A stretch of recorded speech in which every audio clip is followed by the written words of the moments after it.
little bit of AEW, not a lot. Just enough to remind me why I don't watch it. Oh, this is already funny. Just the headline. The list of moves and actions that are now banned from AEW or need to be approved by the company. Maybe that's why Nash is pissed off, because he went for Brock and Austin and not try to duplicate him. Well, it'd be easier to duplicate him. You only have to learn 5 moves. Like you said, and we've all been saying, Tony Khan, you need a hierarchy, and he gets one, and then we make fun of it. Because he's sitting back there talking about the Brock match, and finally we had a wrestling match. Finally we got 2 guys telling a story. They weren't outside in the ring the whole time. One of them was he not watching the same match as we were? Yeah, those games, man, I would say, like, for me, like, the best ones, I would say, are, like, the ones where they try to get a certain, like, time. This is my entire IT team right here on screen.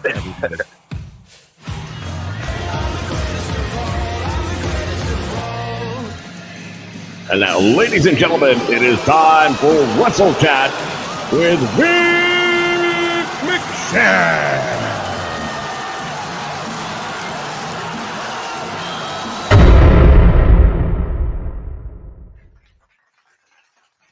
Hello, everybody, and welcome back to the Nation Network.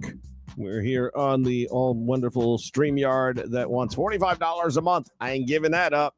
So we're not going to have all the cute bells and whistles and nice backgrounds anymore. That's why I'm not doing very many of these anymore. But I wasn't doing enough to justify going from $10 a month to $45 a month. Big jump. Got nothing extra for it. So we're just going to have to deal with the stripped down version. Sorry about that. In the meantime, we're here to chat it up. And that's really all that matters is the conversation. And guess what the conversation is today? WrestleMania 41 weekend event entirely is now over and not a minute too soon.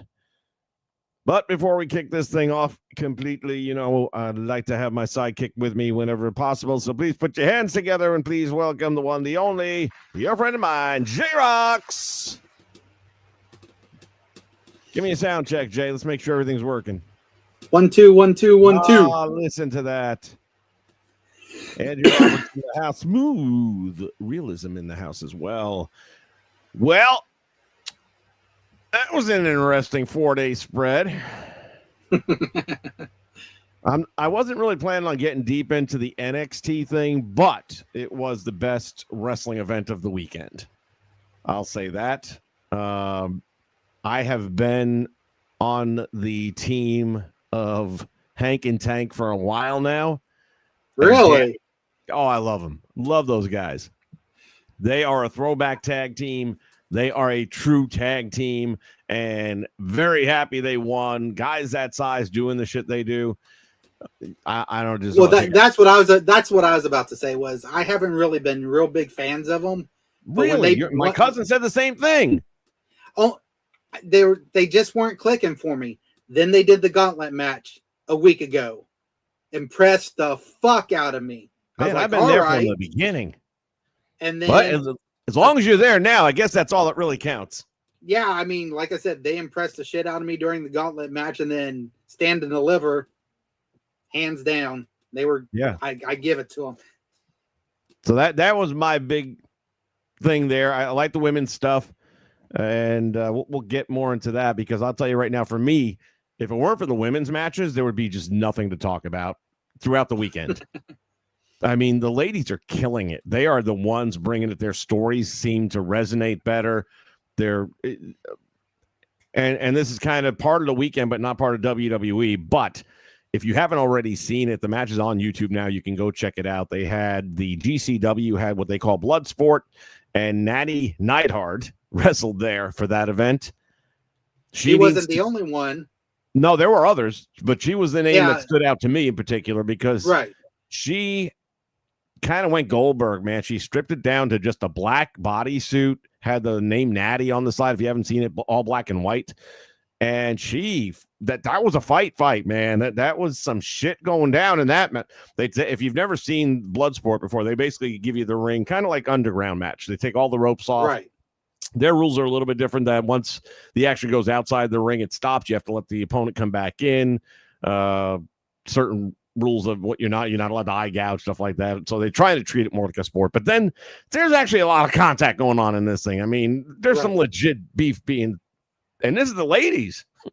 Yeah. So yeah. But speaking of NXT, No Quarter Catch Crew was there. They wrestled as a tag team there. They did a tag team. Doing tag teams without ropes and shit. I guess all four corner post or something.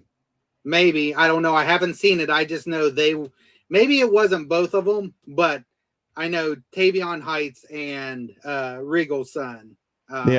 Dempsey. Yeah, they were both. They were both there. Yeah, that boy can work. And again, that's a throwback to the old school days. You got Dempsey, you got Braun Breaker, you got these Tank and Tank. There's some really good wrestlers out there that make it look like a sport again a little bit. Right. And then what Natty did, she needs to keep that. That needs to be her new gimmick. She'll get another 2 years out of that. She'll get another 2 years out of it. She looked like $1 million, man. She looked like somebody who's about to kick your ass. She had the hair all tight braided. She looked really legit as opposed to all that pink cat shit with the ears in her hair and all. Fuck that, man. Badass bitch. That's what you got to go with. Right. Y'all make sure you copy and post this to Natty's account so she sees that. She needs to switch this shit up because that is brilliant. All right, now that I've talked about everything I thought that didn't suck, let's talk about WrestleMania. Miracle sneaking in the back door there. Matthew Soper's in the house. Neil Hoopa. So ahead, if you please, in the house. All right. It's very important that we remember something. It started out with the World Heavyweight Championship on day one. You are going to pull the curtain back with the World Heavyweight title that you've been desperately trying to make relevant when everyone says it's a shit title by making it the first match of a 2-night spectacular. You don't do that with a relevant title. Now, in the past, I was talking to Jay. Yeah, they put Brock out there first, but he had something scheduling-wise or whatever, and I think he wasn't supposed to go over, and he wasn't happy about that either. And that was about 5 years ago. But that's not the norm. And I have watched now not one, but two sit-down podcasts with Triple H on different programs that each went over 2 hours in length. It felt like 30 minutes because I was just riveted both times. Most of both of those interviews had separate questions for the most part. But this last one that I sent you this one, right? The second one? Yeah. Right. And there's one moment where he's talking about building a card. And this is done weeks and weeks ago, right? This was during the UK tour. They were in England with a couple of guys doing this promo. And he's talking about the art of building a card and how you want it to, make sure you get a good start to it. And then you can, maybe add some comedy here and but it's real important. And you got to know that it's working or it's not working. And the chemistry. And I'm thinking to myself, okay, and you're going to throw your championship match out first? Now, Jay, you had even said that, it was even before I shared that video with you, you were saying that, you want to set the bar and you want to kind of get the crowd going and all that. And I hearken back to the very first WrestleMania, Tito Santana against Playboy Buddy Rose under a fucking mask. And I will put that match against anything that happened in the last 48 to 72 hours. Those two guys busted their asses. It was a great match, lasted about 12, 15 minutes. It was hard hitting. It had everything. And I can tell you right now, we were jacked. We were good to go. But you didn't put Hogan and T first. So they put Gunther out there against Jey Uso first to kick off the night and the event. I don't even know what to say. I don't know what to say. You shit on the belt. You shit on Gunther. And that was that was the foretelling of what was to come. The belt means nothing anymore. Gunther is supposed to be this tough-ass, badass, legit dude. And he was in Germany till he got to friggin' last 3 months or last year, I guess, of his career here. Every time there's a big fight, Gunther's going to lose. And not only lose, I mean, you can lose. There's ways of doing it and staying strong, but gosh damn, they didn't find a way to piss on that fire. And see, that's the issue I had with the match. Placement aside, you have Jay come out and say, I'm going to pray to God about the man I'm about to become. Well, you're jumping ahead of me now. I was going to bring that up. Okay. Because out of all one of the reasons I didn't do this last few days, well, number one, I didn't go to bed till very early Monday morning with this really bad taste in my mouth from what I just watched for the last 48 hours. And then yesterday, I just wasn't in the mood, man. I didn't want to deal with it because I'm still pissed. More pissed because of what happened on Monday. You basically turned WrestleMania Saturday and Sunday into Raw and SmackDown so that Monday was the actual WrestleMania. Fuckers. But out of all these other shows that I've been watching on YouTube, including, what's it over there? Gosh damn it. What Culture? And I can never remember. That's why I write shit down. What Culture? And they do this little thing where with a red down arrow and a green up arrow. And as they're talking about each match and each thing that happened, you know, I thought this was good. So you give it a 1 up and then this wasn't so good. Now it's 1 down. Basically to see at the end of the night, right, what was the final score, up versus down. They had WrestleMania as a 9 up and 2 down. So obviously there was some really heavy drugs being delved out in Vegas over the weekend. But a lot of other people, even when they said it was, you know, on a scale of 1 to 5, somebody else said, 3.5. It ain't no 3.5. Stop your shit. But out of all the ones that I watch and everything I listened to, the one thing nobody talked about with this match was the point that you made. And now you can go finish what you were about to say. Okay. So, like I said, placement aside, should have been up higher on the card. Agree. But the problem I had with the match was you have Jey Uso come out after Jimmy gets totally bloodied and Gunther's wiping the blood on himself and stuff. And Jey says, I'm praying to God for the man I'm about to be. I'm going to kill you. And we got none of that in the match. If you want, I have no problem with Jey winning. Jey winning's fine. But Jey should have won by busting Gunther open, beating him from pillar to post to the point where the man could not stand. That's how you beat Gunther in this match. You don't try to pull a submission move that Jay's never done in his fucking life, and Gunther taps out in 3 seconds. It wasn't even, or like you said to me, have Gunther pass out like Stone Cold did with Bret Hart. Jey still wins, and Gunther didn't give up. He passed out. And they could have played that on to Backlash for another fucking match. The fact that Gunther tapped out, period. 3 seconds was horrible. It was absolutely horrible. Killer Cross's pipe bomb, yes. If you haven't seen that, that was like one of those little viral video things, and he did a great job with it. It wasn't even a good sleeper. It was really loose. Sloppy as all hell. But Jay's been sloppy for weeks and weeks now. Yeah. Just again to devalue the belt even further. And you know what? You could have had an Austin Bret Hart moment here where he just passed out. But fuck you, I am not submitting. I am not. And you let him tap out to the worst looking sleeper hold I've seen in at least 15 years. And that's how we begin this festival day of WrestleMania. Well, you set the tempo. That's what you wanted to do. You said it. From there, we go to the tag team title match. The New Day going up against the War Raiders. Not a surprise there. New Day get another. Like I said, I even forgot that match was on the card, honestly. I forgot half the matches were on the card until they showed up. As I mentioned at the beginning of the stream, I'm no longer paying for StreamYard because they went from $10 to $45. So I don't have all the bells and whistles. Like I can't add multiple people. So it's not that I don't want to bring you on. I can't right now.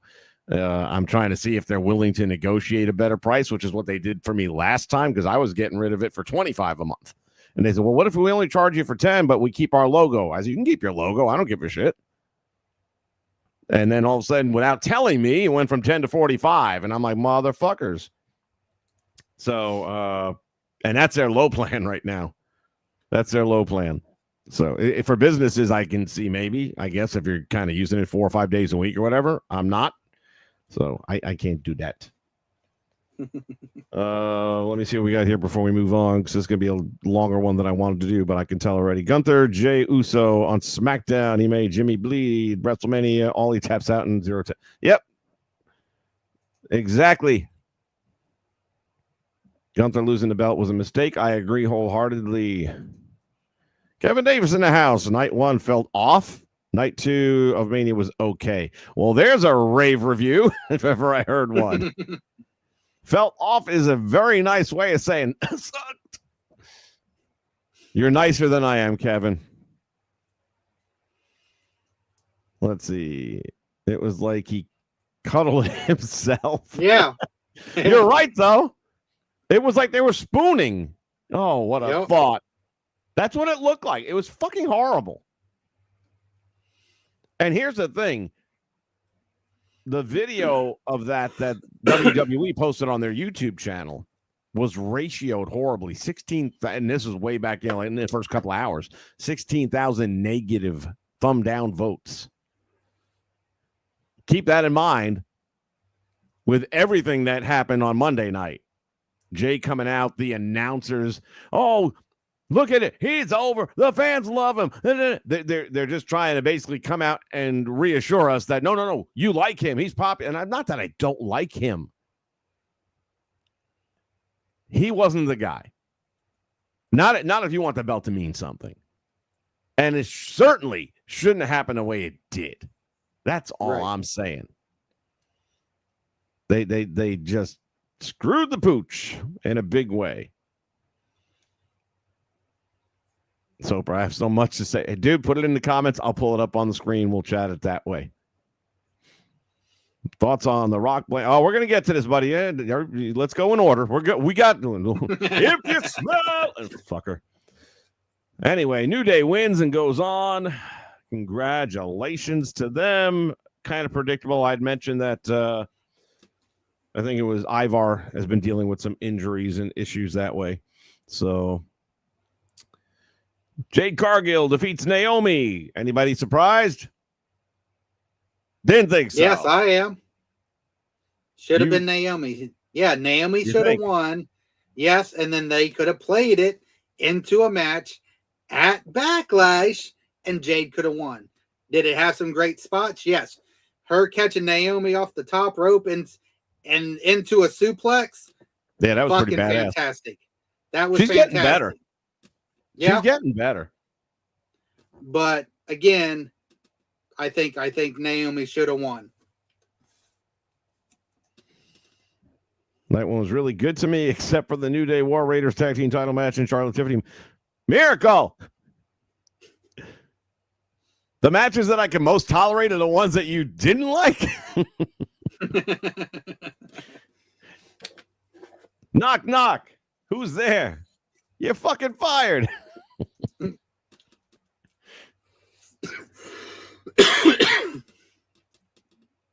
I like New Day. I mean, yeah, I don't mind them winning the belts. And again, I knew Ivar was dealing with some issues, so there was no real doubt in my mind that they were going to go over. James Powerbomb is brutal. I agree. She's looking good. I wasn't a big fan of her work. AEW just never really did shit for her. Naomi definitely should have won. Miracle agrees with you on that one. Hunter Iggy in the house. Vince McSham, what are your thoughts on Paul Heyman's new stable? We're going to get there towards the end, buddy. When we get to Monday Night Raw, we're still on night 1, so throw that back at me again, though, when we get there. Let's see. United States Championship match. Jacob Fatu against L.A. Knight. Yeah. I kind of felt Fatu was going over. I kind of wanted L.A. Knight to hang on to the title longer. There's just too much. And that was something that was said on one of these CVV interviews or something like that, where I wish I could remember who it was that said it. but there were like, it might have been the Bailey interview, which if you haven't seen Chris Van Vliet's interview with Bailey, it's a really good interview. It's kind of a sad interview because this girl really, she ain't been treated good. And she kind of talks it out. So she'll be leaving in a year and a half, no doubt. But she's also like 35 now. So in women's wrestling years, you know, hard to say. But look at Natty. Right. But anyway, LA Knight, I thought they were talking about how there was some match where somebody went over that a lot of people didn't think would go over. And this is all before Mania. So we're not talking about Mania. We're talking about prior to. And the comment was made that, well, it was good because too many titles change hands quickly. So for that title to stay with whoever it was that they were talking about was a good. And I agree, there's too many titles changing too fucking often. And I feel like the U.S. title is that title right now. It's a hot potato between anybody and everybody. Hopefully they got bigger and better plans for LA Knight, but it would have been nice if he'd held it for 6 more months. At least, I mean, because he had it. He lost it to Shinsuke. Shinsuke had it for a month. Yep. He wins it back. He holds it for another month. Now he's lost it again. I do think Jacob is going to hold it for a while just because. But again, another match that they could have had LA Knight go over and then Jacob take it at Backlash. But, you know, what do I know? I only wrestled for 10 years, but, you know, hey. Glenn Jacob won. Oh, Glenn. He did win an election a few years back. Glad Jacob won. And MLW is fucking awesome. I agree. That's back when I liked MLW a lot before they turned into Lucha Underground 2.0. Speaking of the United States Championship, let's talk about who wasn't at WrestleMania this year. One of the hottest properties they got going right now, and that is Chelsea Green. She did a dark match is what I heard. But a match between Chelsea Green and Maxine would have been fine. It would have been a 5-minute quick match or whatever. What Chelsea has done with that U.S. fucking title since winning it, they better keep it on her for 2 years. At least 2-year run. No lie. She has elevated that title in no time at all. Not just what she's doing in the ring, but what she's doing outside the ring. Whether it's her meet and greets where she's doing the little salute thing with the kids. And now all of a sudden she's kind of in her snarky way, but becoming a face and a baby face. Yeah. Everyone's loving her. And she's goofy as all hell, but it works. And turning herself into the president and having Secret Service and calling it Hervis. It's all just brilliant. And I gotta believe, I would love to interview her, just ask her one question. If it was her idea or not. All that shit. The evolution of her from the win to being a president with Secret Service. I don't believe the WWE writing team did that. I think that's her. I think that's Matt. I think that's Piper. Hey, we can do this. Hey, we can do that. And then bringing it to the writing team or to Triple H. But I don't think they brought it up. Maybe I'm wrong. But if you're that good, how come everything else sucks so bad? Which is why I don't believe they had anything to do with it. But here's your talent, not on the fucking show. And I know there's a lot of names that weren't on the show. You should have made 5 minutes, even 10 with introductions for those two, because Maxine's been killing it. She's busted her ass. That girl took so many fucking arrows about 10 months ago with everyone saying, you suck, get out of the ring, and posting horrible stuff on social media. And I'm like, God damn, this girl's like 2 years in the business. And she was getting better every week. If you're not getting better, that's something else. But she was getting better every time I saw her. So if you're improving, give it a break, man. It's not like Nia Jax, who comes back a year later and still hurts people. That I understand. Anyway, no United States Women's Championship match should have been. They could have done that instead of El Grande Americano going up against Rey Fenix. Especially after Rey Mysterio gets injured. Perfect time to replace the match. That wasn't a needed match. Didn't do anything. And then Rey Fenix, your new signing, loses. Again, That was the tone they started the show with, the whole event. We're gonna screw the people that shouldn't be losing, or especially the way they're gonna be losing. We move along to the WWE Women's Championship match. Hallelujah. Was it perfect? No. Were there some clear mistimings? Oh, yeah. But if I am being honest, I might have seen one thing that Tiffany might have oopsed on, and at least 3 major Charlotte fuck-ups. One of them was when she went to deliver the, what's that little flipping over the top move she does? Natural selection. Yeah. When she came off the top rope for natural selection, completely missed the part where you grab the girl's head as you're coming down. And Tiffany still sold the shit out of it, which only works because she really didn't grab you. But she did her part. Right. She could have no sold it because, bitch, you never touched me. And then there was a point where they were supposed to go off opposite ropes. And then I don't know what was supposed to happen. Maybe a Hogan Warrior thing with double clothesline lay. And Tiffany went off the ropes. And Charlotte's like, oh, yeah. And by the time she goes off the ropes, Tiffany's ready to meet her. And she's still on the ropes. So she has to stop and go back and hit the ropes a second time. And then I think she'd end up sending her over to the top rope with a clothesline or some shit. But that was definitely a Charlotte brain fart. And a lot of people are saying that are generally, getting reliable information from people in the know that Charlotte was just not happy she wasn't winning. Oh, I said that to you during the show. I said she's absolutely not. It's not the Rhea match that she had with Rhea last year. No.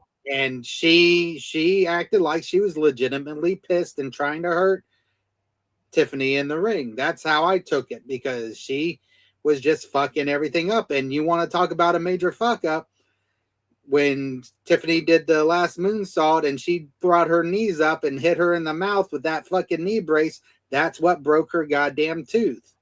True, but that I'm not going to blame Charlotte on that. The spot was to bring the knees up. Tiffany's got to make turn sure. into her face. She lifts her knees and turns. Trust me, I'm telling you. I saw it. I watched it. What I'm saying though is she wasn't wrestling with a brace most of her career, right? That's a new thing. So there's certain things that you're still playing as if you've always played. I don't think she intentionally tried to bust the girl in the face. I really don't. You know me, I'd call it out if I believed it. Maybe she did. I just don't think she did. Okay. I don't think she did. And Tiffany knew the knees were coming up. I still say, if I'm in her position, I'm going to overshoot that a little bit more. Like, your knees come up. I don't want my face to be anywhere near them, especially because the girl's wearing the knee brace. And let's talk about the knee brace. Thank God she's wearing the knee brace, because otherwise I wouldn't have known who the fuck was wrestling. You got 2 blonde girls wearing pink and white outfits. The hair's flying everywhere, so you can't see faces for shit throughout the whole match. It's like a cloud of blonde, which I don't normally complain about that. But in this case, when I'm watching a wrestling match, and I kept on, there were so many times where I was like, okay, where's the knee brace? Okay, there she is. That was how I was telling them apart half the time during the match.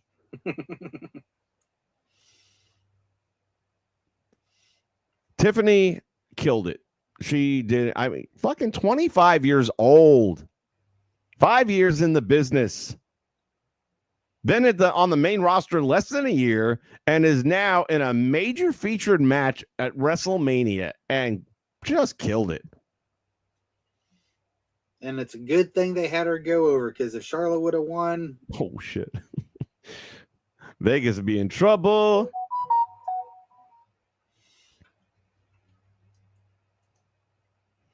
They had to showcase their new signees, AAA. That was why we didn't get rid of the Ray match. Maybe, I suppose. I haven't followed AAA in a very long time, and I'm not well versed on Mexican wrestling, but I didn't realize CMLL is generally like 5 times the promotion that AAA is in Mexico. Apparently, AAA is kind of like Impact versus CMLL's WWE, excuse me. So I don't know that they're inheriting anything that phenomenal. it didn't used to be that way. It's only here recently, within the last 10 years, that they've kind of been on the downslide, because with CMLL partnering with, albeit AEW and stuff like that, they've had more exposure than AAA has recently. But I've always liked AAA, especially back when Vampiro was one of the head bookers and stuff for it. Fucking shit was phenomenal. And not for nothing. Yeah, he was on. How bad's this going to strike Tony Khan in the ass? He had Vikingo, didn't sign him, and where was he? In the front row of WrestleMania, kicking the shit out of El Grande Americano. Tony fumbled. Yep. That is the chant going around nowadays. DHW is in the house. Neil Hooper, I agree. It was like Barbie versus Cindy, and Charlotte did indeed look miserable.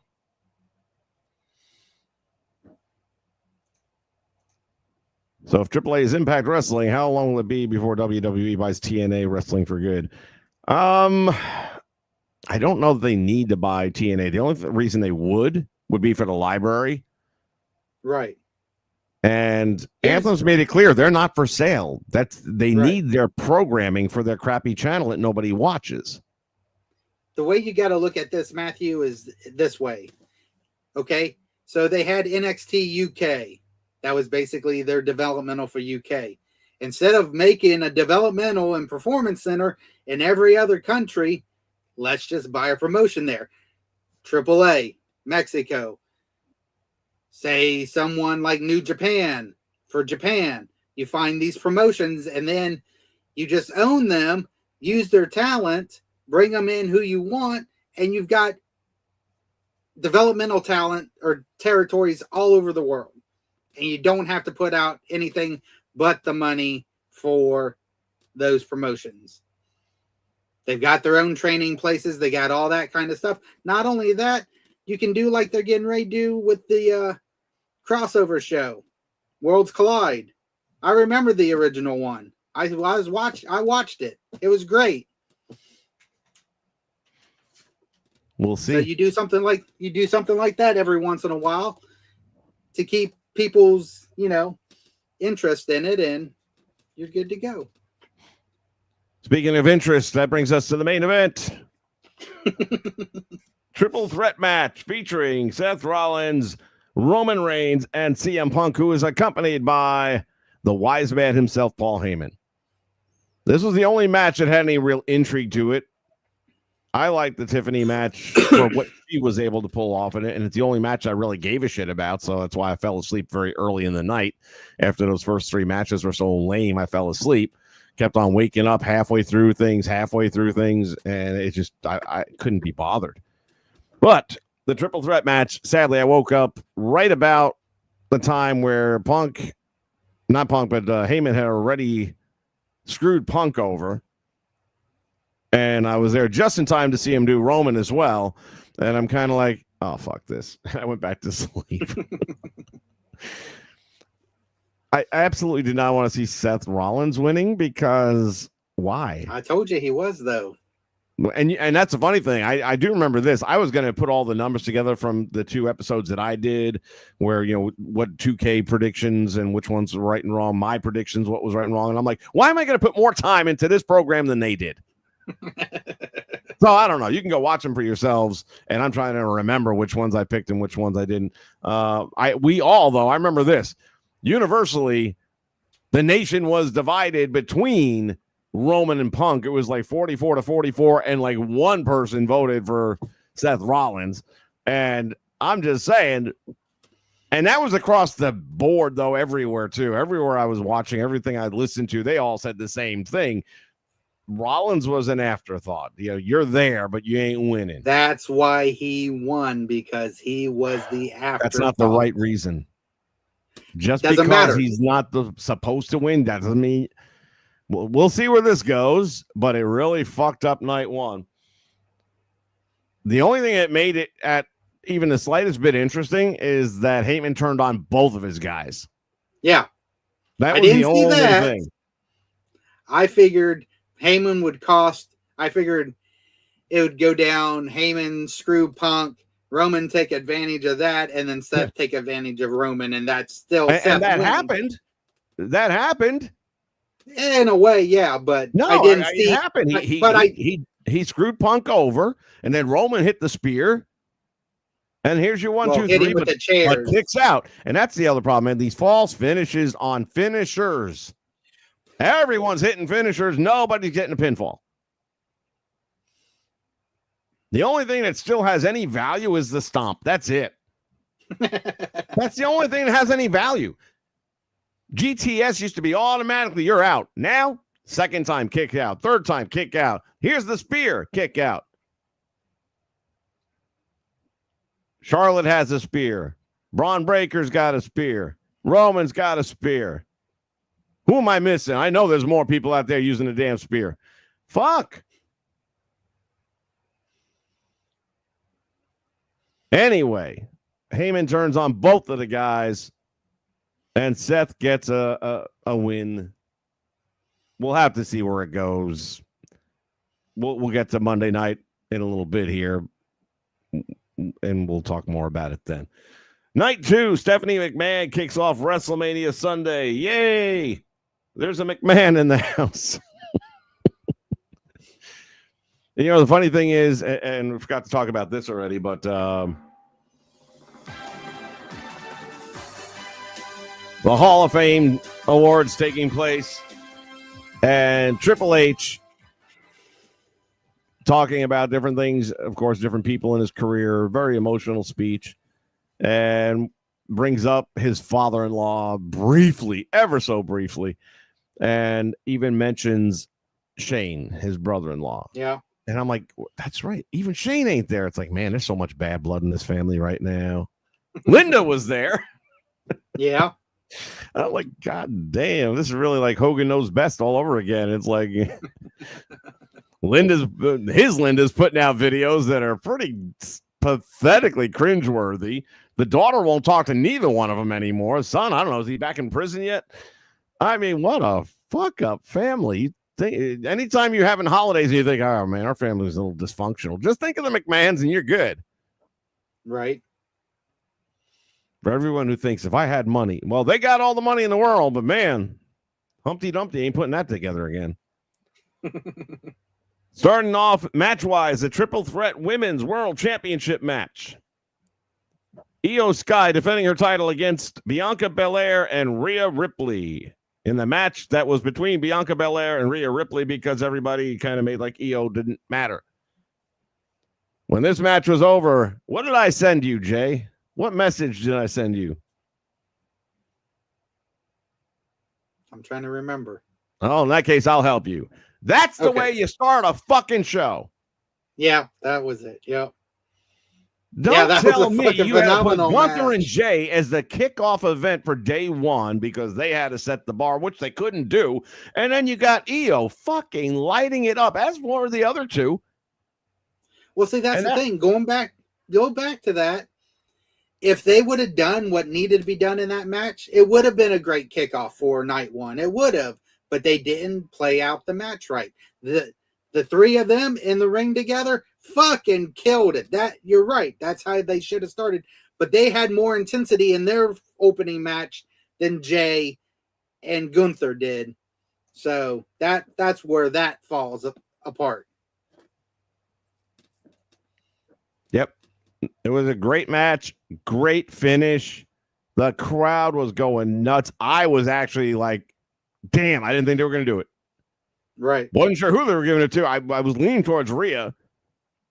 I was going with Io just on the same thing as with Seth. It's like how they treated her, pushing her aside. I was like, that was my pick. Even going back to my stream, that was my pick, and I was in the vast minority. Matter of fact, I think I was the only one on that stream that picked her, if I'm not mistaken.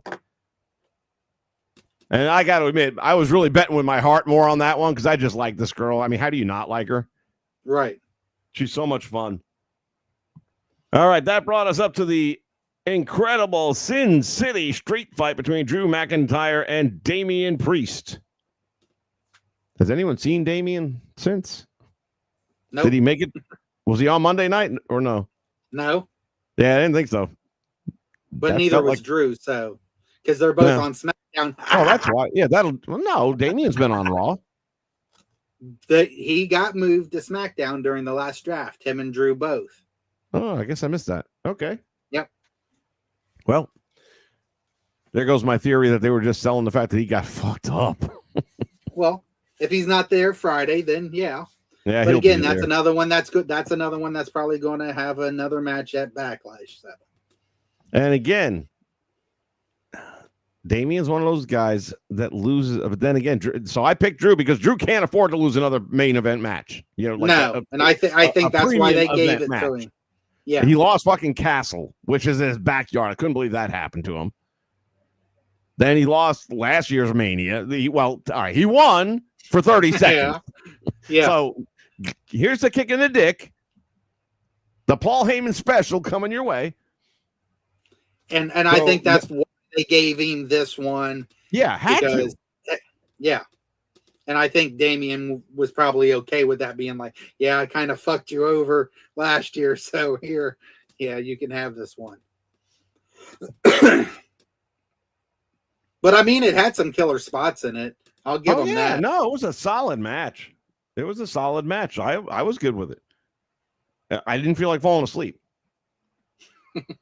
Brings us to the Fatal 4-Way for the Intercontinental Championship match. Now, I've never been a big fan of having a title decided in a multi-person match. I think it should be a one-on-one, but I get why you do it because especially if it's somebody you want to keep them looking strong, they don't even have to be in the decision. They could have got knocked out to the floor. I get it. And for that purpose, whatever, I'm sure Cornette would turn around and say, lazy booking. Maybe it is. But again, if you're trying to keep somebody strong, back when I was coaching basketball, if I had a star player in my starting five lineup and they had 3 fouls on them in the second quarter, and I had to have them on the court defensively, I'm putting them in the back, even if they're guards. I'm putting them back by the basket because the odds of you picking up a foul that deep are less. Most of the fouls get picked up at the top of the three-point line when people are starting to drive in and penetrate. So you got to do what you got to do to protect your people. Fatal 4-Way Intercontinental match. I thought for sure Braun Breaker was going to retain. I was actually really happy to see Dom win, as was the audience. So was I. Yeah. And Dom is in a really fucked up position. Is trying to still act a heel, but guess what, buddy? We all knew. That's the oldest saying. When they boo you that bad, they are going to cheer you that much more. Right. I was going to say, you didn't watch the post show, right? Yes, I did. Night. So Yes, you saw him when he came out. Okay. I know. He was trying his ass off, and it just wasn't working. He like, kept on doing the whole deadbeat dad shit, and wasn't happening, man. They're like, no, we're cheering for you. Yeah, Big E was like, why don't you turn around and show him your title or something like that? And he got up and they just fucking went off. But I'm glad he won. Like I said, I'm interested in see how long he keeps it and how well they do with him. Because like I said, I loved what they did with him when he had the North American title. So hats off to him. I'm glad he got the win. Next day when Cena was on McAfee's show, Cena really just put this dude over the moon. He's like, he's so much better than anyone realizes, and he is going to be the most famous Mysterio, which is saying a little something. I mean, I've watched him since he stepped on back there during the pandemic, and he's just these last 2 years with the Judgment Day is like night and fucking day. It was the best thing he could have done was break away from Eddie or Ray. God. Well, that's because Eddie's his dad. Oh, you know. So Mysterio wins the Intercontinental title. Everybody's happy. And that brings us to poor Randy Orton, who has no opponent because Kevin Owens was injured. Now, I didn't believe it. I thought Owens was going to jump out of the crowd or something from under the ring because it's Kevin. And everything he posted on social media, including him in the hospital gown in a hospital bed, it looked phony as fuck. It looked like they just agreed to let them take a picture of him in a hospital bed with a gown on.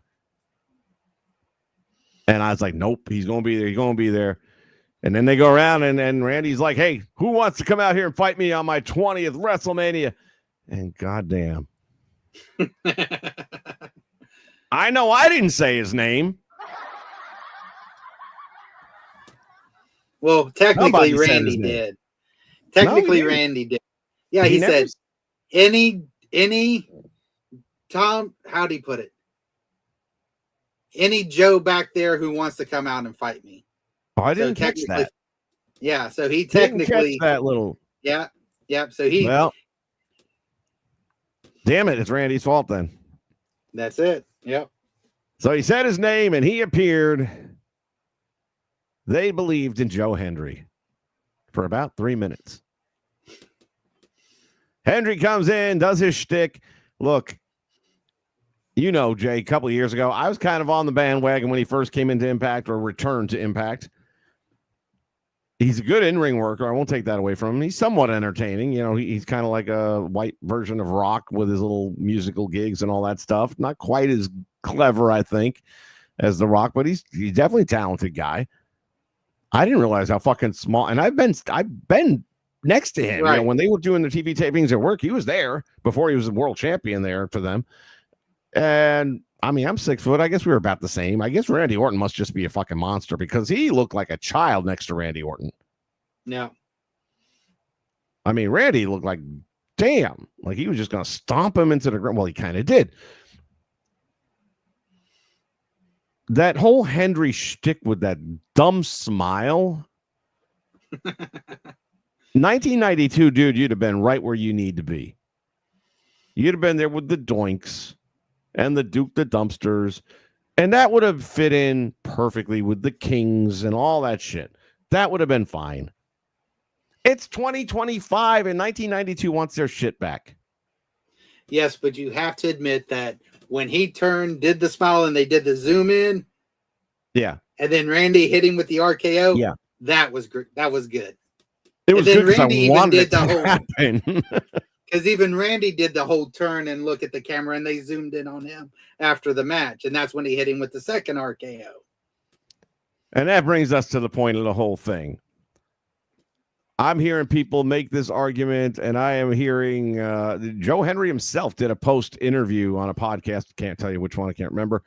Where he's like, there are millions and millions of people who saw me that never saw me before, that saw that I'm a champion in a company they might never have watched before, that now know about TNA, that know about Joe Hendry, that there is another champion out there.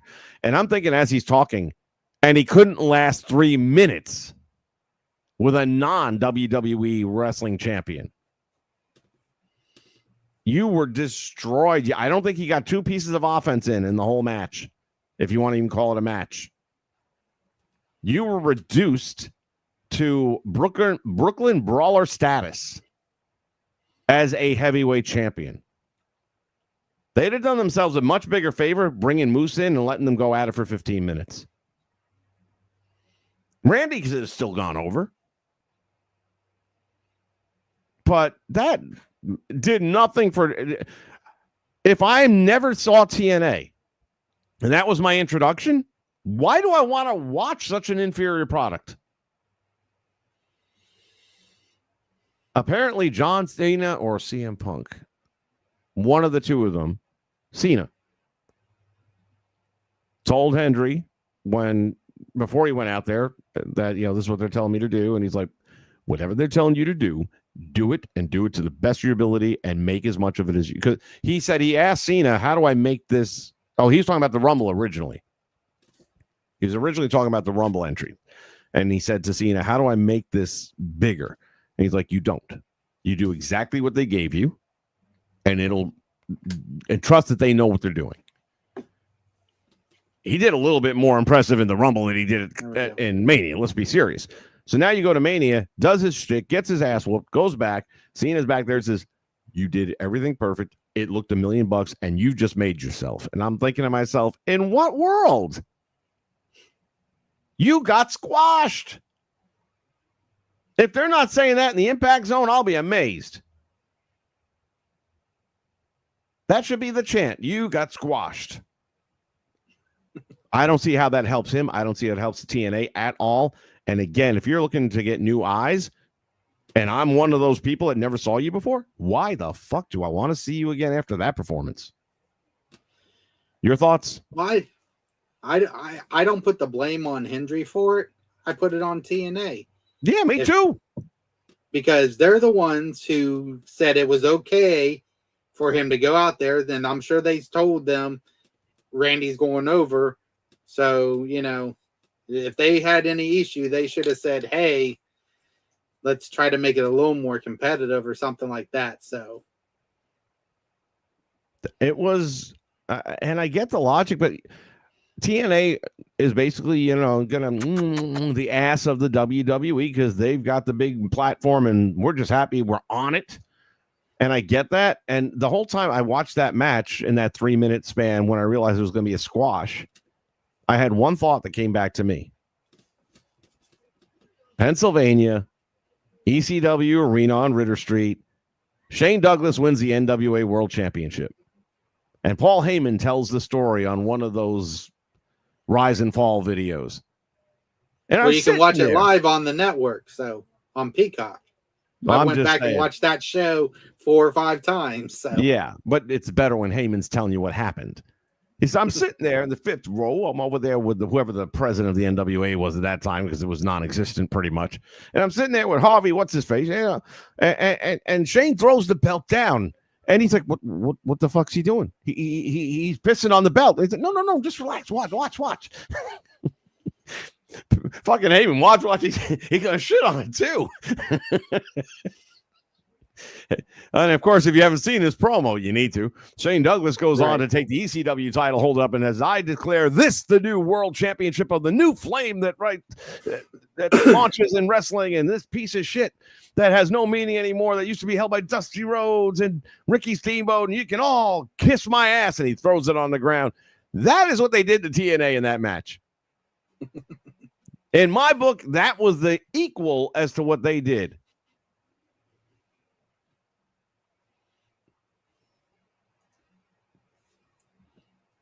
Moose should be on WrestleMania Saturday. Of course he should have. Moose is a fucking once-in-a-lifetime athlete. For his size, the man will go running into the corner in one motion, bounce, step on the top rope, turn, and come off of a crossbody. I mean, 300 pounds, and he moves like he's a 120-pounder.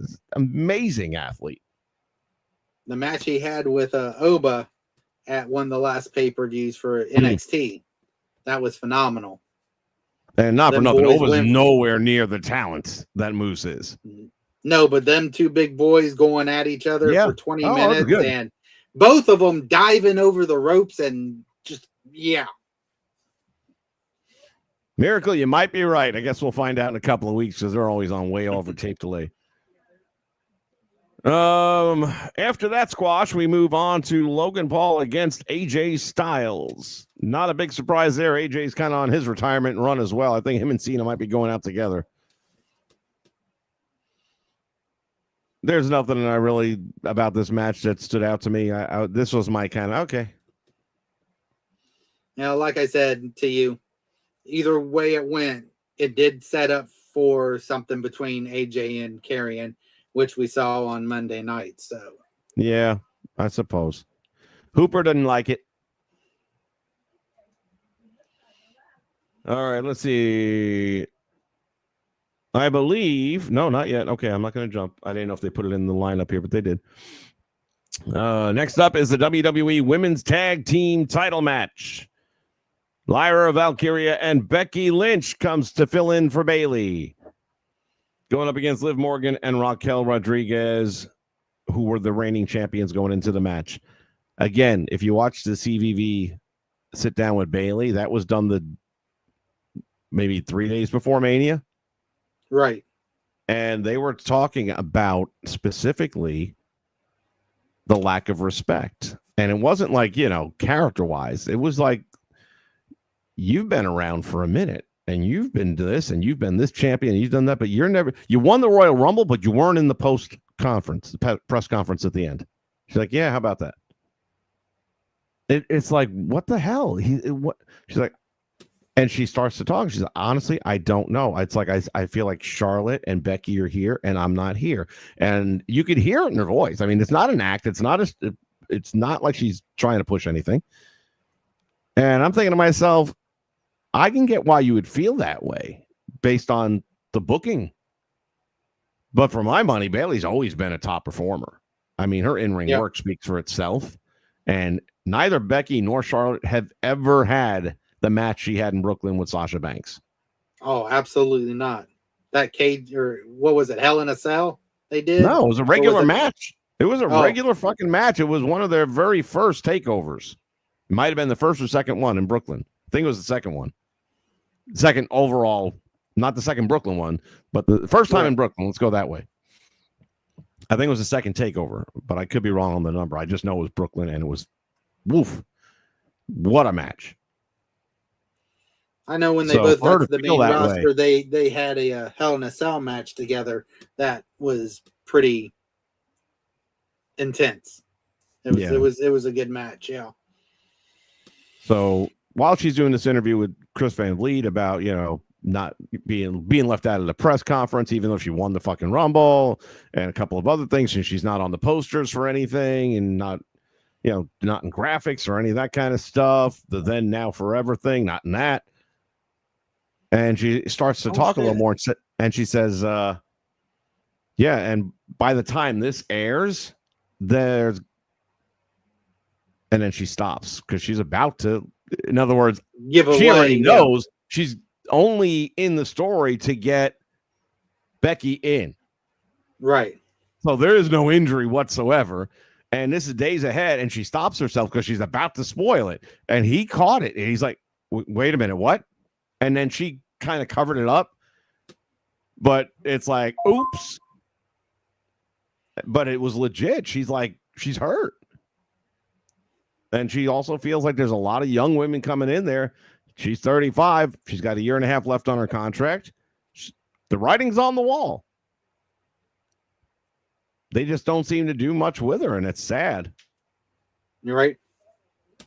So here she is getting ready and all hyped up, goes through the gauntlet, talking about her bad knees, that, she's got bad knees right now. And she goes through this gauntlet match and all that. And then what? Just so Becky can come in and steal the show and grab the belt and do what happens later on Monday night. We'll get to that separately. So, yeah, that kind of it sucked, period. Like I said, even if I didn't know at the time that there was or wasn't a real injury, even if there was, it sucks because it's not the first time she missed Mania for an injury. Right. And the fact that Becky was the fill-in, I'm like, yeah, I don't think she's injured. It just seems too convenient. And it turns out that was the case. She wasn't injured. It was a good match. I was happy to see the two Irish girls together winning the match. It was kind of a nice vibe. I figure, all right, give them a little, 2-3 month run. And then whatever happens at that point, you can go. I figured Bayley would come back, maybe get some of her heat. Hey, bitch, you took my spot. That was supposed to be my belt. Whatever. I understand it didn't go that way. We'll talk later. Now we get to the fun. It wouldn't be WrestleMania if we don't do a live announcement on what the crowd size is. It doesn't matter what your name is. Well, that wasn't the one. And what you gonna do? Oh, I accidentally deleted it, didn't I? Yeah, my bad. I had the Austin one in there. I accidentally deleted it. Oh, well. If you smell... No, the wrong one. And that's the bottom line. Stone Cold Steve Austin comes out at the age of 52, I think. And he ain't making that long trip down the ramp. He's got his quad runner out there, his ATV. And I'm watching him, and I was like, damn, he's going pretty fast. I know it's a long ramp, but, man, allow. And he takes that right turn, and he comes around the corner, and I was like, damn, he's really opening it up. Comes around the corner and does a second lap, which he don't normally do many laps. He's doing a second one, and he's letting that gas go. And I'm like, damn, that's and he comes around that third time, and whoops. Now, for those floor seats, just so y'all know, if you weren't paying attention, those floor seats were going for upwards of about 15,000, 20,000 fucking Safe to say, those people in the front row are not paying for their tickets anymore. Even the ones that weren't hit, they're mentally affected at this point. They're emotionally scarred by what could have been. They are also being comped by now. And there will be an out-of-court settlement because the WWE doesn't want this shit on their plate on top of the McMahon stuff and whatever else is going on in the world. So I'll be curious to know. We'll never find out, but I would be very curious to know how much did that cost. You will never see Austin on ATV again. Not in a WWE event.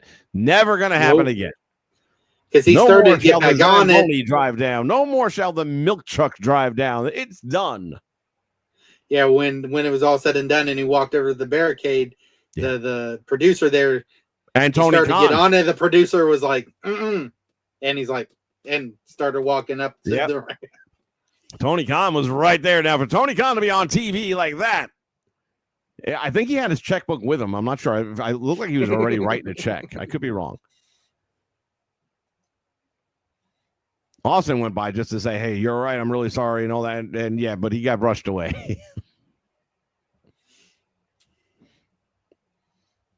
Yeah, Jackson, you're completely right. It wasn't a good break for Bayley at all. Man, it's and she has, again, if you see that interview with CBV, she's legitimately frustrated. And I hope that the powers that be see this thing and realize, oh, you know what? We got to do something for her. Because it's not right, man. She's been there too long, and she's still good. Look, if she wasn't able to perform, that'd be something different. But she's good, right? You didn't need them to win the belts to get Becky Lyra. We're going to talk about Monday in a minute, so we'll stick a pin in that one. And come back to it. Austin crash lawsuit. Maybe next time they'll. What was it they did with Forrest Gump in the football game where they held up a sign, stop, go back, or turn the other way because he's running the wrong end zone or some shit? They'll do that with Austin next time. Stop! Well, what they need to do is have him take a breathalyzer before he fucking heads out. That's what they fucking need to do. Yeah, I don't think he was drunk. I think he was just way too energized, man. He apparently missed the ramp at the beginning. That's why it took. I don't know. Like I said, that's not a big area to navigate in. And those ATVs aren't that, they're not as wide as a car, but they're still pretty close.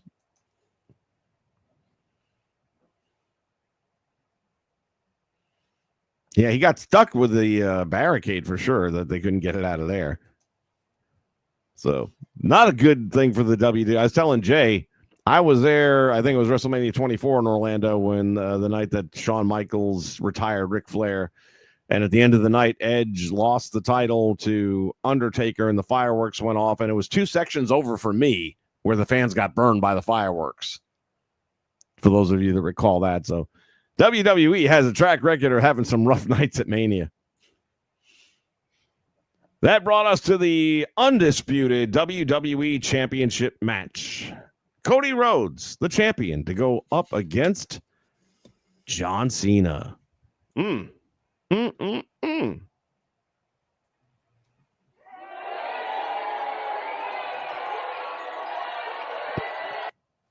That's the nicest thing I can say. I told Jay they ended it the way they started it. With a title match that sucked balls and had the worst possible ending you could have concocted. On a 1 to 10, I give the match a 3. The match itself was boring. Granted, Cena's doing that deliberately because he's kind of playing this new character and he's giving us bare minimum. I get it. I see it. I don't like it. It's not an entertaining match. It's WrestleMania. Y'all need to bust your asses a little bit. He is older. He looks a little slower.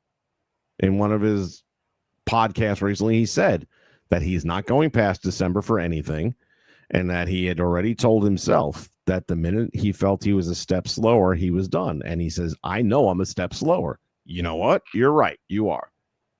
It happens to everyone. That said, ooh, that ending. That ending. What's that fucker's name? Travis? Travis Scott. Travis Scott. He might be something in the rap community. I don't know. I've never heard of the fucker until about 3 months ago and wish I never did then. And sure as hell wish I didn't know now. He fucked it up 3 months ago. He fucked it up again here. He has no business being in the ring. And I was hoping Cody would legitimately break his neck because he wouldn't know how to take the move and just literally snap his neck and he'd be gone. But unfortunately, no, he didn't.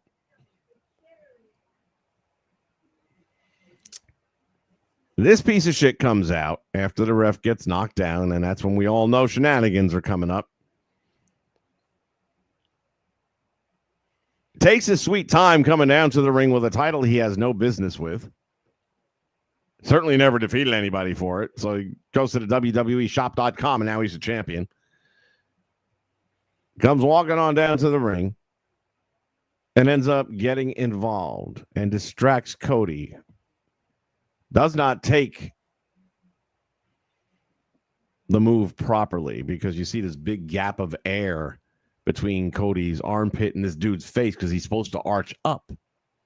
Well, it doesn't help when your fucking neck's only that fucking big around. Well, he's also, what, 5'5", maybe? 189 pounds? Yeah.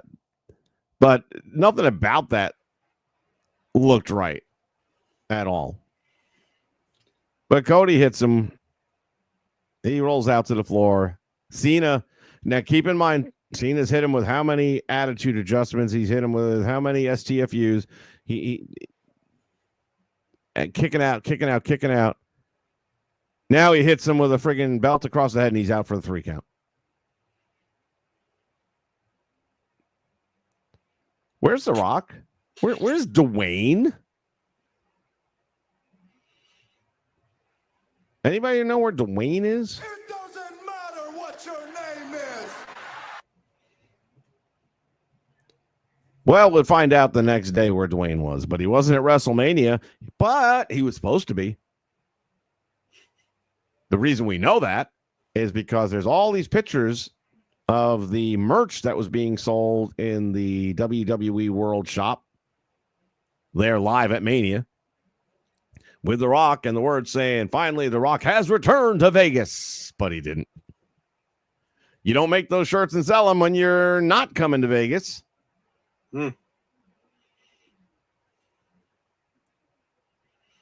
Rock comes out the next day on multiple podcasts saying, I told them after the heel turn that the final boss needs to fade away now. It's all about you guys. It's all about you, your story.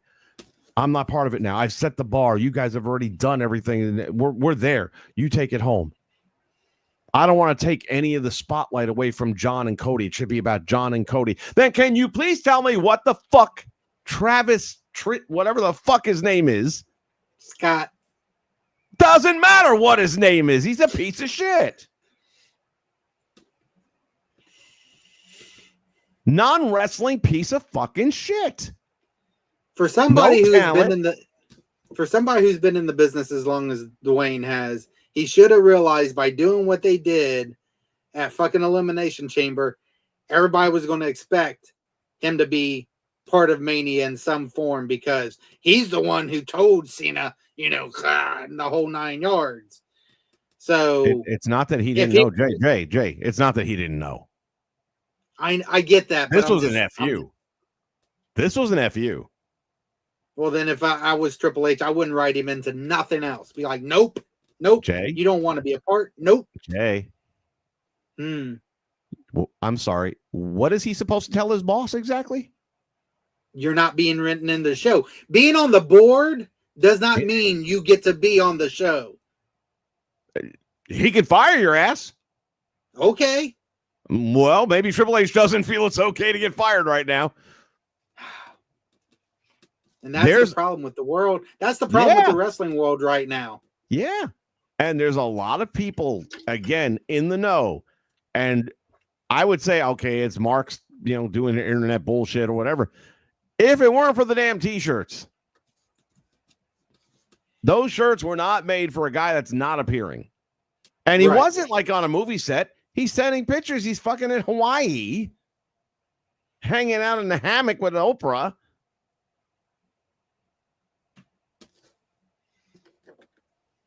There is a lot of people that feel like he just doesn't like Triple H's creative.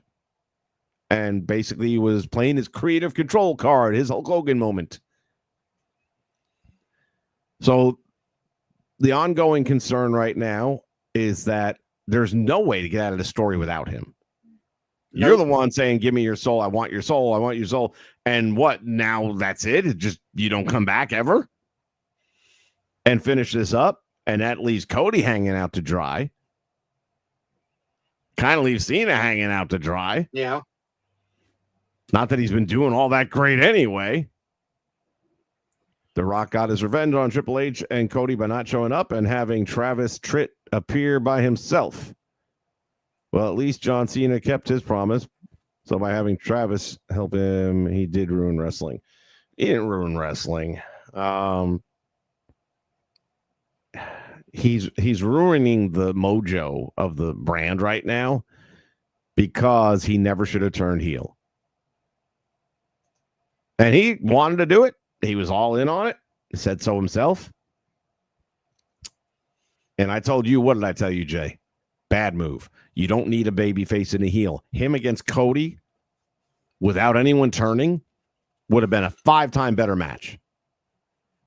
You could still have him win. You could have had him win with a schmoz, with a controversial run-in or whatever you want to do by simply having, Cena got knocked down and the two of them collided and Cena rolled out to the floor and he's half unconscious. And then in the meantime, somebody comes running down the ramp and beats the shit out of Cody, but John didn't see any of it, comes back in the ring and gets the win. You could have done it that way if you had to have it done in a wacky way. But this piece of, what's his name? Travis Scott. It doesn't matter what your name is. That's how I feel about it. Absolute shit. You just, for all the stuff that I liked about night 2, I'm watching that going, again, Shane Douglas, you just pissed all over the belt. You fucking shit the bed in the biggest match of the night. I don't give a fuck if Dwayne's not coming. Triple H, get your ass in the ring and do something about it.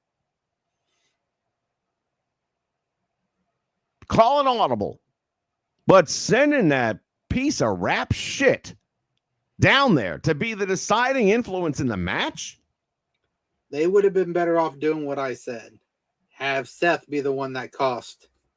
If Rock didn't want to be a part of this, then you know what? We'll send Seth and we'll rework everything. And these are all now Heyman guys. Seth and Cena and, of course, who we see on Monday. I won't say the name in case no one's seen it, but, and make Heyman the head of this fucking faction. Fuck The Rock. I'm sick and tired of his pompous ass. I'm probably never going to see another fucking film of his because he's too fucking full of himself. I'm just fucking over him. I'm done. Yeah, a lot of people are there. I've been there for a long time. I've been there for a very long time because the cracks in his facade started showing a long time ago. And they just kept getting worse. Especially with that whole Maui thing. That's what I'm saying. That got worse. Yeah. But even before Maui, there were signs. And then Maui really showed what kind of piece of shit he is. Miracle, we can agree to disagree. It would not have been boring, in my opinion. They would have put on a great match. And we've seen time and time again. Again, look at the tag team match from NXT. Axiom against Hank and Tank. At the end of the night, what happened? Handshakes and hugs. It was a great fucking match. Loved it. If you got two people who can put on a show and tell a story, you don't have to have evil and good all the time. You can just have two competitive people that are trying to compete to win a championship. That's a story. That's a story. And if these two guys can't tell that story at this point in their career, then who the hell can? And they can if you'd have let them. But you went and fucked the pooch by turning him heel. But then again, Cena, like you said, it was his choice to go heel. He wanted to do it. So, granted, also, he got screwed as much as Cody did in this whole thing with obviously Rock not showing up. So, now it's up to them to pick up the pieces and fucking salvage this shit. Sorry about their luck, though.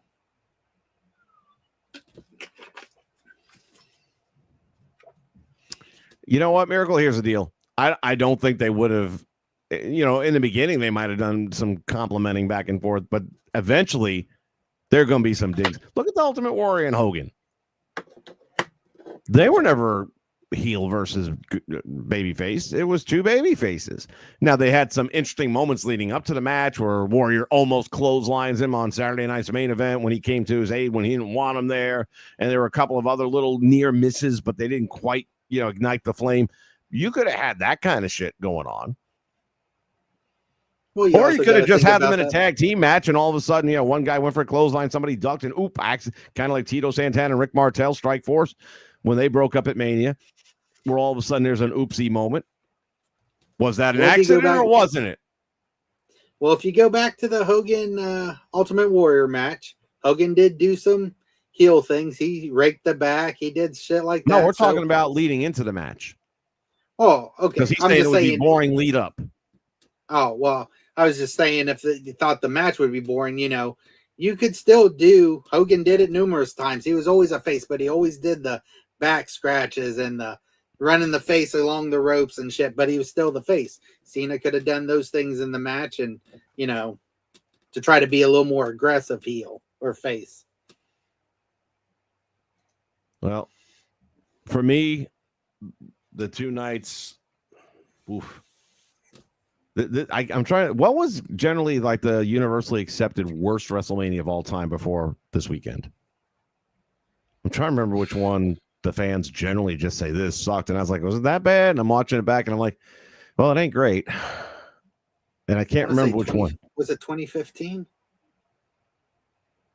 It's not been that long ago. I don't remember, but there's one out there where the majority of fans all agree, like 70%. It's a pretty large number of fans.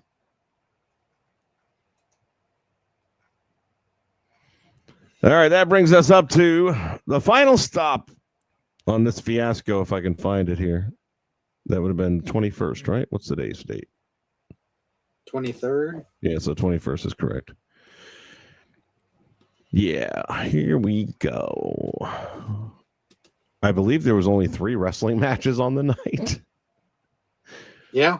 There were 3 matches for a cumulative total of about 30 minutes on a 3-hour wrestling program. You better tell some real good stories. Let's see. Dominic defended the Intercontinental title. That was quick. Yeah. Against Penta. But we got to see the return of JD, so that was good. Yeah. I'm glad he's back. And I was even thinking he might have shown up at Mania, but they always save somebody for the Monday. And I'll tell you what, I wish it had done a different job with Jay. I mean, what kind of pop did he get? He got a real good pop. I think it would have been better, though, if he was like a mystery partner for either Finn or Dom in a tag team match, just so he got his own entrance, and then it really would have brought the roof off. He deserves that, man. The fact that he fucking finished that match. But it now puts him in an interesting position, too. Oh, yeah. Because after the match, he hugged Dom, and Finn staring at him like, yep, you motherfucker, did you not see what happened Saturday? Yep. And he pulls him in, and Finn's just very uncomfortable at this point. Let's see. Intercontinental Champion gets the win. Blah, blah, blah. We saw Gunther attack Pat McAfee. Well, actually, I feel like McAfee attacked Gunther, but Gunther first attacked Cole. Right. So it's McAfee, a bad time to be a broadcaster, I'll tell you that, because what happened earlier in the night And there's all kinds of shit coming down on McAfee for this. And I'm sitting here going, excuse me, what?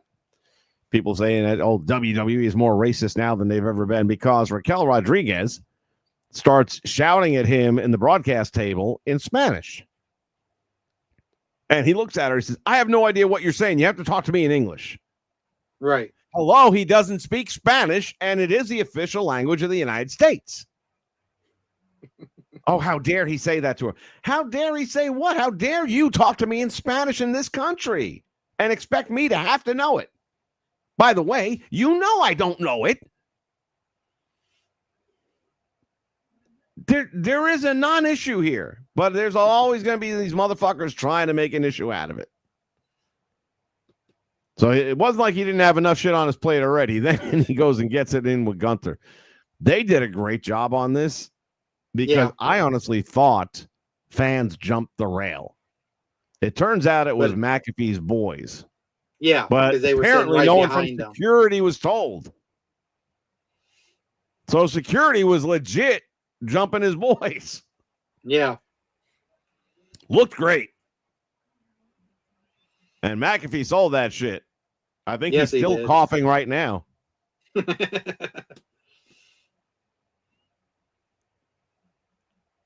So I guess Gunther's going to go from being the world champion to taking on the announcer.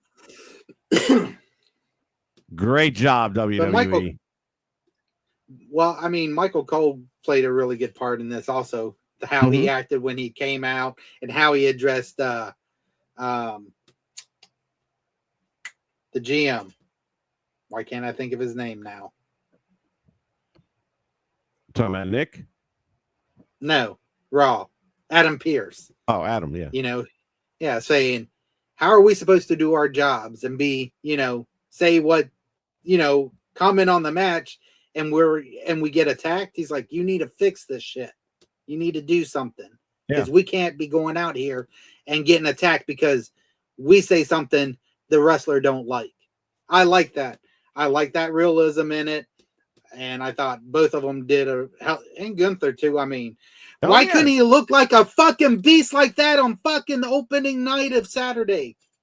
That wasn't Gunther. It didn't look like it. Look at the sleeper hold he puts on McAfee and look how McAfee sells it. And then look at the fucking sleeper hold that Jay puts on. I know. Apples and oranges. But even in the match, Gunther didn't look that vicious. Honestly, it's like Gunther was there because he knew he had to be there. It's a dance. And when your dance partner doesn't know how to dance, you ain't going to win the competition. I think Gunther had it on a little tight because you could see. No, it was snugged up. He turned them red. Yeah, no. And I'm sure they talked about that because they wanted it to look good. And guess what? That's the fuck they should have done 24 hours earlier, 48 hours earlier. This is what I'm talking about, man. So essentially, and then you had Jay come out and celebrate with his title, and Sammy comes out, and I thought for sure he was going to take him out, and eventually he's going to again fucking Sammy and Kevin Owens. Every other week, I'm a heel, I'm a babyface. I'm a heel, I'm a babyface. I'm a heel. Fuck off. You don't need it. Just have a match. And then Jimmy came out as well. And everything was right in the universe. Well, unless your name's Roman. Let's see. Rhea Ripley came out and saved Io Sky and Valkyrie. Oh, yeah. So we had a makeshift match for Io Sky and Valkyrie, which, from what I heard, I don't have the network and I haven't seen the match. But I heard it was going pretty well for about 15 minutes, and then Julia and Roseanne come in and fuck it all up. Now, Roseanne, that makes sense. I was a little surprised to see them turn Julia heel, but it is what it is.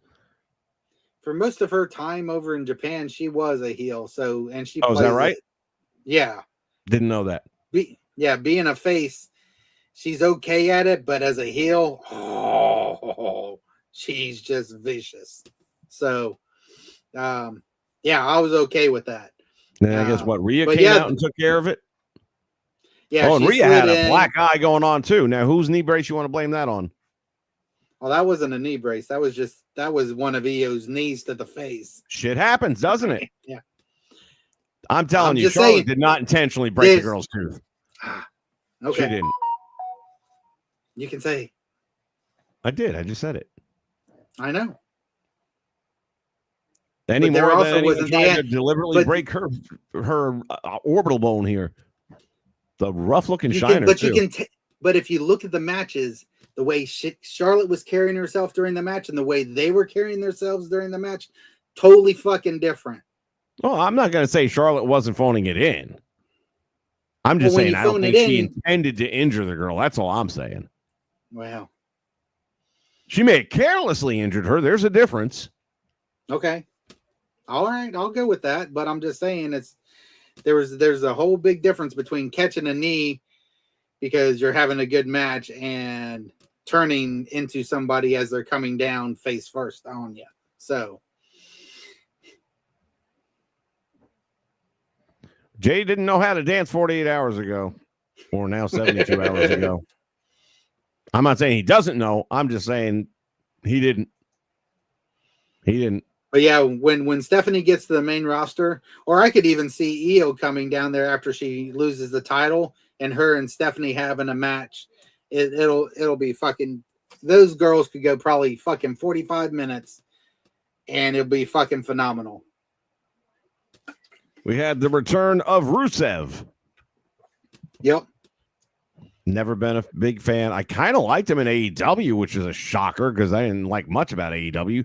I thought there was something kind of like the same thing I said about Natty, where all of a sudden he was now just a badass. And there was a while there where he was just destroying people. And Tony fucked that up, of course, because that's all Tony does over there. But Hopefully I was they'll never let a him play fan the- of his character or anything. When he started doing like a video game channel, I kind of liked him a little bit that way. I thought he was kind of fun, and watching him play video games, it was a different side of him that I kind of liked that. But so far as the wrestling thing, I just, is what it is. I do think him and Gunther would be fun to watch in the ring together. Even though he's back under the name Gunther, I have a feeling that he'll be more of the AEW style, or how he was in AEW, because he cut great promos over there. The whole he did well. What did he call himself? I don't even remember anymore. He had a name. Yeah, kind of kind of like the head of the table. kind of like God's Avenging Angel or something like that, or somebody in the chat tell us what it was, on a because I know cruise. one of y'all can remember. Because he's basically on a crusade. I like that. I like that side of him. And you're right, it made him look meaner and more gritty. Yep. Becky Lynch turns on her tag team partner just 24 hours after winning the belts. Ay. No, we know the name was Miro. What I'm saying, though, is he had a moniker, like head of the table. Right. He had a shtick, like I can't remember what it was now, but somebody out there will. Becky Lynch turns on Lyra. Right. Okay. Lyra had a couple of moments in the match where things didn't go quite right. And again, she bumped an opponent off the apron who landed on top of Becky and on the floor and kind of knocked Becky over like a bowling pin. And she's like, what the fuck, that kind of thing. And all right, the Redeemer. Thank you. I know I got a smart audience out there. That was a good thing. Again, I enjoyed him with that. And that's the only time I've ever really kind of been like, I'm digging the Miro character all of a sudden. I'm pretty confident they'll fuck that all up in WWE, but we'll see. I mean, you can't use Redeemer, obviously. No. But he can still have the same attitude. But honestly, the name is part of it. Yeah, that's true. That Redeemer was kind of badass. Well, it depends on who has it copyrighted, whether it was I'm Miro sure Tony's got or that. Tony. And even if he doesn't, the WWE is not like him. They're not going to bring Edge in and keep his entrance music and all that shit. When they bring people in, they might keep Ethan Page with his name, but they're going to recraft him. They're going to give him a different intro. They're going to give him a different vibe. Same thing. Ricky Starks, not Ricky Starks anymore. But that Ricky was Saints. his choice. That was It his may have choice been. to change it. It may have been, but It they was. like to do that a He's- lot. Yeah, he said in a interview I caught after his debut, he's like, it was my choice because I'm from St. Louis and I wanted to give. Yeah, Okay, fair enough. he's like, if I That's could have like done Bailey, it back in the Bailey spells her name the way she does because she's from Right. the Bay Area.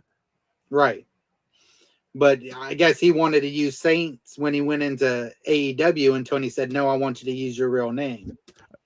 Or wouldn't have anything to do with owning the Jacksonville Jaguars now, would it? Yeah, maybe. I don't know. But yeah, for that was his choice. But And then in our other non-wrestling Monday Night Raw moment, Randy Orton comes out and RKO's the new World Heavyweight Champion, John Cena, who says shit just as he's about to get hit. yep. That was pretty funny. I got to say, I enjoyed that part. Well, we didn't talk about Seth and Paul coming out either. Oh, my bad. I did forget about that. That was kind of way back in the beginning, I think, wasn't it? Yeah. That was the first segment. Yeah. Funny thing, again, Heyman was another one of the guests on McAfee in the morning. And McAfee even said, now, how much of this McAfee already knew, or was it being setting the table or something? I don't know.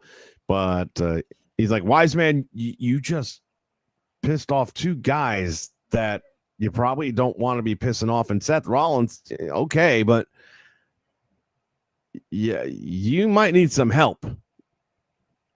And he's like, yeah, I might need some beef. And all of a sudden, crowd starts, whoo, whoo, whoo, whoo, whoo. And I'm like, oh, shit, that would be a cool deal, man, if you put Breaker with him. And sure as hell, Braun Breaker. It's almost like everybody knew. Right. Now the question is, who's next? Becky. If you were going to add a female, there was a picture of her with Heyman. Since you did turn her heel, you turned her heel. Yeah. It could happen. And her, yeah. Oh, let me see if I have any notes here of anything that I didn't cover. Dwayne, you piece of shit. Where's it at? Got all of it. Man, we did good today. There was a question I wanted to. Oh, Neil, as far as Alberto goes, I saw today he was let go from AAA, so he is no longer their champion. Alberto not Del Rio. Was it Alberto Del Rio? Or in WWE, he was El Patron, Alberto El Patron in AAA. This is a dude that was married to Paige and fucked her up or something? Yes. Okay. Just making sure we're talking about the same dude. So he was their champion, and what, they stripped him of the title, or did he lose it? Stripped him of the title and fired him today because Triple H, that was part of the condition, was he can't work for your company if we're purchasing it. They had some issues. Yes.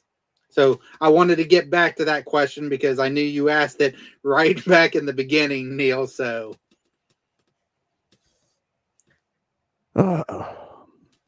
So what I've come to the conclusion is Saturday night was Raw, Sunday night was SmackDown, and Monday night was WrestleMania. Great booking. For those of you that paid $20,000, $8,000, $5,000, there's another video going around. Meet and greet with Randy Orton. I think it was after night one. And the family's talking to him. And they're explaining where their seats are and all that. And it's like they were $5,000 tickets. But he's, oh, really? $5,000? Like, I guess he don't know what the fucking prices are, right? What does he care? Right. He's probably thinking to himself, where's my cut? He's like, $5,000? You kidding? Where are you sitting? And he's, oh, we're not even on the floor. What? He's, no, to get on the floor is like $30,000. He's, oh my God, that's embarrassing.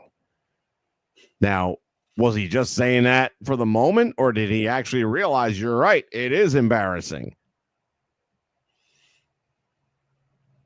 There were empty seats. There were definitely empty seats. Both nights.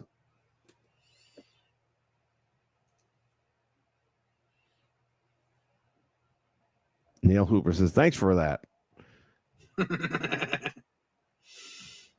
I could see Heyman expanding the group to SmackDown and adding Drew McIntyre to it. Maybe down the line, Kevin Owens. Definitely going to add somebody else. It ain't done yet. Well, yeah, because you're going to. Thing. Yeah, because you're going to have somebody unless you're going to switch Roman to Raw, where everybody else is at. You're going to have somebody on that side to go after Roman and stuff. If you're going to keep this whole, because both Punk and Roman aren't done with this whole situation. Oh no, I've already figured out the promo too. I can see it already. Roman will show up on Raw or something next week. And where are you, you pissant excuse for a wise man? And all of a sudden you're gonna hear that Punk will get out there.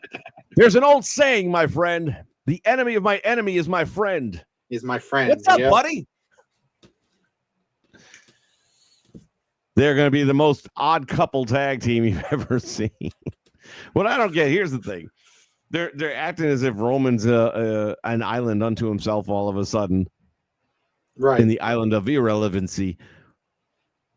Jay and Jimmy had rejoined him along with Sammy. Why is that all of a sudden not a thing? Well, because this is personal. This isn't family business. This is personal business. Then what better place for family to be? They should bring Mutiny from the UK25 reality against Paul Heyman. I'll tell you, the Mutiny storyline was actually pretty fucking good. Better than anything we saw on Saturday and Sunday. That's for damn sure. And I wonder who writes for the 2K storyline. It can't be the same writers. Because this is 2 years in a row where it ain't bad. So whoever's doing that writing, can we get them? Or not for anything. I get it. We just run these stupid little YouTube channels. But I like to think I do some decent stuff. And Murph's, he does some really detailed shit, storytelling. Yeah. And it's almost always better. And we'll work. I don't know. I can't speak for him. But we'll work. I'll work for a third of whatever you're paying these other schmucks. Right. This is the thing. We listen to the fans. You listen to the fans after you've shit the bed. You listen to the fans. I'm going to send this out there and hope for the best. What you need to do is have a couple of actual fans, not just like Freddie Prinze Jr., who's a Hollywood guy, but actual fans who do fantasy booking, who have some history in the business of following the business and know what worked in the past and like different things and want to bring a flavor that you don't have anymore. The whole thing in those two separate Triple H interviews that were each 2 hours plus long, that reoccurring theme was how much more he listens to the talent and wants collaboration on the effort. What better way than to bring actual fans to the table and collaborate? I'm looking forward to, and I don't know how I'm going to see it yet. I have to figure this part out. But that new show coming out on Netflix that's going to show you in the writing room how they come up with the story. Oh, I just saw the preview for that. Yeah. This is my thing, and this is one of the things he talked about in that first 2 hour thing that I watched a couple weeks ago, is there's all kinds of new fans nowadays. It's not like the old days when kayfabe existed. Right. Now the fans have seen behind the curtain. Now the fans have more access than they've ever had before. We have new fans now because we have fans that love what goes on in the ring, but we have a whole separate group of fans that are more interested in what goes on behind the scenes. Yep. The actual drama, who really doesn't like this guy, or the ones that like how the stories are written and the whole collaborative things. And that's been me ever since the Montreal screw job. I completely flipped to, I'm more interested in what happens behind and how you get the stuff on front of the camera and the whole mad scientist mixing the potion together to see if it explodes properly. That intrigues me more. And I watch stuff like Mania because I want to see. I can tell what you tried to do. I'd like to believe I'd have been the one there saying, don't do it. Don't do it. Don't do it. And you definitely don't want to put Travis Tritt out there. Travis what? Tritt, Scott, John? It doesn't matter what your name is. And it never will.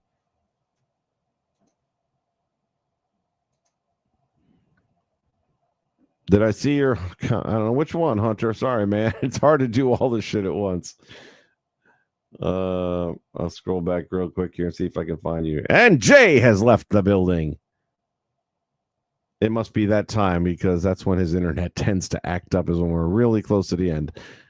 Hunter, post it again. I can't find it. I'm scrolling back. Wait a minute. Was it this one?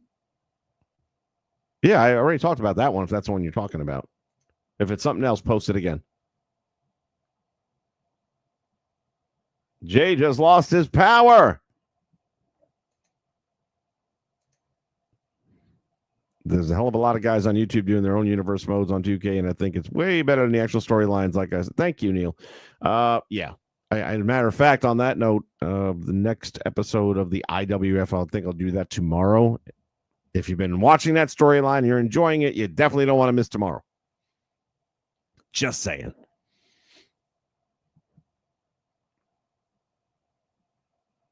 And it's not like we just, like, again, Murph and I do very similar stuff. He'll do like an entire storyline in like 30 minutes, which I can tell you right now, that probably takes about 6 to 10 hours to put all that together easily. First, you got to shoot all the video, then you got to do all the editing, and then you got all your camera angles, and and then the voiceover stuff. It's a lot of work to make those things. And that's why I tell everybody, no matter who it is you're watching, whether it's me, whether it's Murphs, whether it's any of these other people, if you enjoy their content, the least you can do is hit the like button. It seems like a little thing, but the reason pro wrestling works, welcome home. The reason what are you working by candlelight? Oh, yeah. Jay, here's the deal. If you pay your bill at the end of the month, you don't have this problem. No, you gotta have decent service when you live out in the middle of no fucking where. This is ridiculous. You're fighting a lost battle if you still can't get American beer. Just saying. Anyway, as I was telling the fine folks, hit the damn like button for the things that you like. Comment on videos because the stuff that guys like us are doing, and for those of you that are on for the live streams, which I do mostly, but lately because there's been so much going on, and I have different interests as well. There's all aspects of the game that I don't get to mess with because I spend so much time doing XWF, IWF, that I do a little bit of like Monday Night Wars kind of stuff just to get some of that in. And then recently I started doing an all women's league because the women are killing it. They're just fucking killing it. And I know that that's going to be the lowest rated program on everything I post out there because I tried it once before and it got zero, got crickets. But that's how we operate. We don't have a live crowd to tell us, yes, this works, no, it doesn't, or whatever. Right. So if you're not hitting the like button and I'm getting 200 to 300 people watching a video and getting 5 and 6 likes, it's disheartening. It really is. It makes you not want to do another one. Put a comment down there. When I see people who just play the game, that's all they're doing. They're just playing the game. They're not doing any editing. They're not doing any voiceover. And they're getting 30 likes on 100 views. And I'm like, what the actual fuck? Right. And I've told you, and I've told Blaze, and I've told Dre, you guys are the reason why I started doing it in the first place, because I loved how you guys did your storylines. I loved how you guys did the commentating on it. And that's the thing, is like, it does get disheartening when you put something like that out. You put 2-3 hours of or more into creating this show, and you get maybe 1 or 2 comments and 5 or 6 likes. So yeah, if you guys like this shit, you want more of it, you got to hit that subscribe. You got to hit that like and support these people that you follow and stuff. I mean, I'll be honest with you. It's part of the reason why we don't do a lot of wrestle chats anymore. They just we're getting like 15, 60 views. I'll get that in the first hour with IWF. So if I'm not getting Ain't like the we don't like feedback- talking to you guys. Yeah, we love it. This is great. And I know this one will do better because it's Mania related, and they always do. The Super Shows always do better. And I know there's plenty of other people to be listening to out there, so it's not like we're one of the few. We're Right, yeah. there are a few more, so I get it. Prime time, if they would offer me, I'll work for a home for even a more fraction of that fraction. I mean, there's guys that I follow. I follow JD from New York, and I follow Solo Monster. I watch their shows all week because I like how they put their content out. But they're just like me and Vince here. We say about the same things they do, and we don't hold back, and neither do they.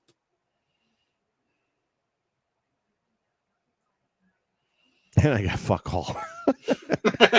I'm not laughing at you, brother. I'm laughing with you. Trust me.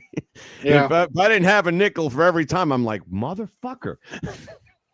Yeah. When you do spend time and energy and you put stuff out there, you kind of want to have somebody say, and it doesn't always I'm not saying, kiss my ass or stroke the ego or any of that stuff, but just something. It's like, hey, I like this or I like that, or yeah, this isn't bad, but I might have tried that, whatever, just so that we're getting feedback. Because again, imagine these guys and girls on the last 48 hours, 72 hours in the WD, and the crowd didn't ever say anything. There was no pop ever. Joe Henry comes out and it's crickets.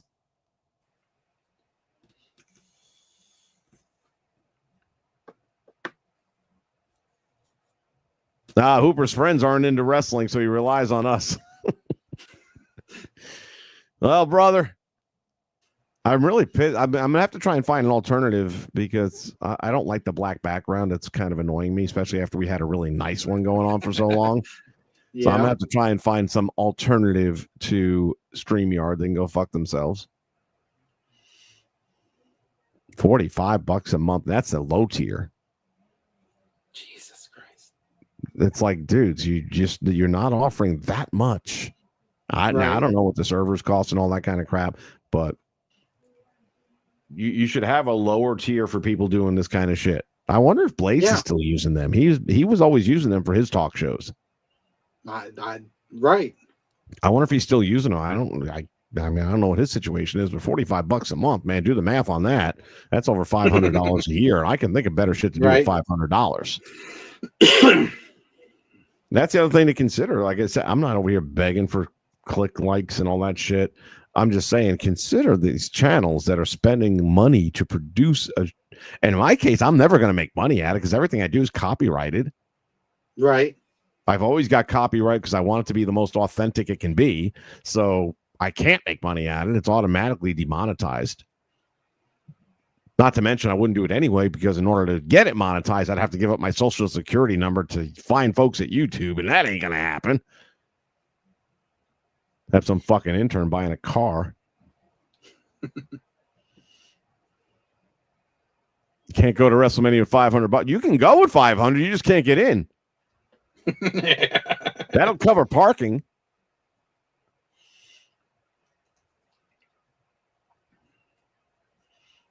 Thank you, Miracle. I enjoy them. I do, especially when we have this much shit to talk about. Right.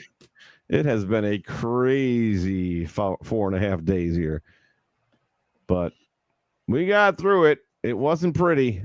I'm not going to pretend I enjoyed it, but it bees that way sometimes. All right. We're going to wrap it up on that note. Thank you all for joining us. We'll be back with more in the near future. Tomorrow, you definitely want to check out the IWF show. It'll be somewhere near the 5 o'clock hour. And until then, say goodbye, Jay. Goodbye, Jay. Goodbye, everybody. We'll see you soon. I actually watched a little bit of AEW, not a lot. Just enough to remind me why I don't watch it. Oh, this is already funny. Just the headline. The list of moves and actions that are now banned from AEW or need to be approved by the company.